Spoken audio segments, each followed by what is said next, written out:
All right, I'm gonna do a quick video here about how to clean up some of these motors that have sat. This was on a pontoon boat in a lake. Obviously had some buildup.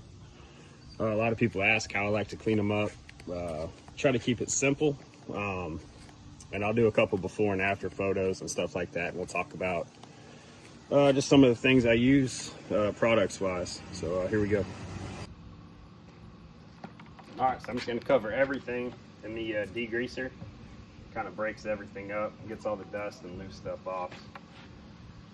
And like I said, you get it at Sam's Club, so it's cheap. I do probably a 50-50 mix usually.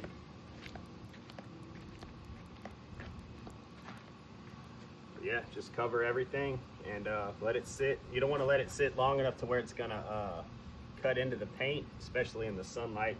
It's like 300 degrees outside right now, but get it on there, let it sit, and then you'll start mixing it around with the brush, start scrubbing a little bit.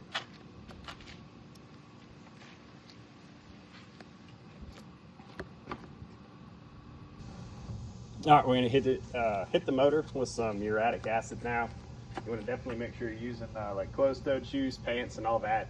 You don't wanna get this stuff on your skin, but this is what you'll hit all these bad parts with the muriatic acid. Make sure you're on part of your driveway or whatever that you don't mind. It's gonna get really clean, so it's gonna stain it.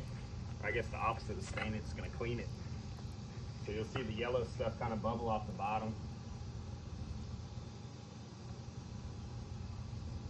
And this is this part here, you're gonna want to hit it pretty much right away with the brush and start working all the bigger stuff off. And we'll come back with a few different coats of it. Definitely don't want to breathe this stuff.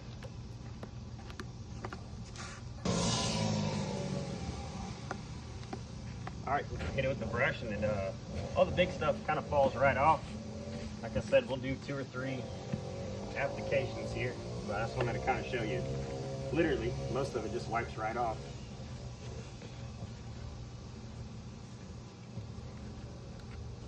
All right, so the part where we cleaned it with the acid and degreaser is done. I just rinsed it. You'll start to see it will get cloudy, and we'll talk about that here in a minute. But the most important thing is you get all the soap off of it and all the acid. Make sure you get it off of the anode, off the trim unit, out of the exhaust, and just keep spraying it until you don't see any soap anymore.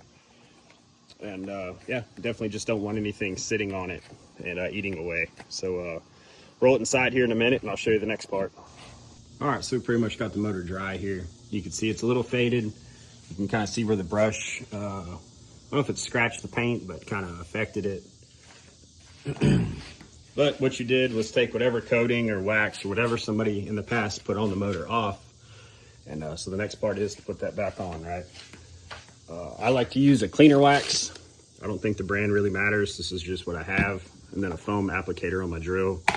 I know there's better ways, but it's what works for me, so I'll show you how that works here in a second. I figured I'd do a quick update. So I just did half the midsection here. You can see, no, it's not gonna be perfect, but big difference, right? I'm trying to get a good line here where you can see with the lighting. So before the wax and then after, and that's just one quick coat. The pan, dirty, clean, and then I hit the cowling real quick. I'm gonna go back over it one more time. But you can see, cleans up pretty good. It's not gonna be perfect. It's a 20-something-year-old motor, but it looks way better than it did. I figured I'd do a quick update. So just did half the midsection here. You can see, no, it's not gonna be perfect, but big difference, right? I'm trying to get a good line here where you can see with the lighting. So before the wax and then after, and that's just one quick coat. The pan, dirty, clean. All right, so here's where I'm at. So I did one quick wax on it. You guys saw some of that. And already looks like a complete different motor. You can do as many rounds of that as you want. You could also do like a 3-stage compound wax and then polish. However you want to do it, however much time you want to spend on it. But for like a 25-year-old motor and 30 minutes of work, you could definitely make a difference. Let me know if you have any questions, anything like that. Happy to help.